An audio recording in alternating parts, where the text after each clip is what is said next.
Jadi perkembangan terakhir di Pengadilan Negeri Palembang ini ada berawal dari beberapa minggu yang lalu kita adakan rapid, ternyata ada yang reaktif. Tindak lanjuti dengan swab, dari swab yang dilakukan ada 4 yang ternyata dinyatakan positif. 3 diantaranya panitera pengganti, 1 tenaga honor.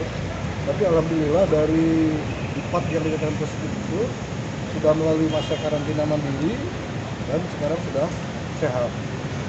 Hari ini kita baru dapat informasi lagi, ternyata salah satu hakim ada yang dinyatakan positif di Sleman. Sehingga pimpinan pengadilan mengambil kebijaksanaan melakukan lockdown selama 7 hari. Jadi mohon doa dari kita semua, mudah-mudahan teman kita yang sekarang positif itu segera diurus semula. Ya. Semula yang positif itu panitera pengganti itu ada 3, honor 1 dari 4.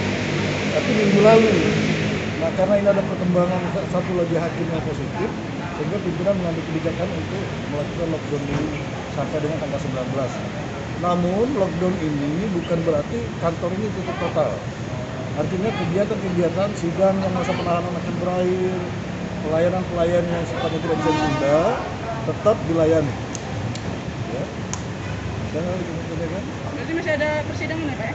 Persidangan kita belum tahu lihat jadwal, tetapi dalam hal persidangan yang memang masa penahanan habis tetap dilaksanakan. Ke depan akan diadakan swab lagi nggak Pak?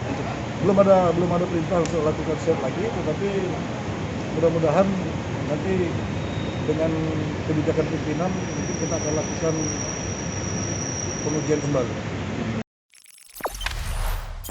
Jangan lupa subscribe, share, komen, dan like ya.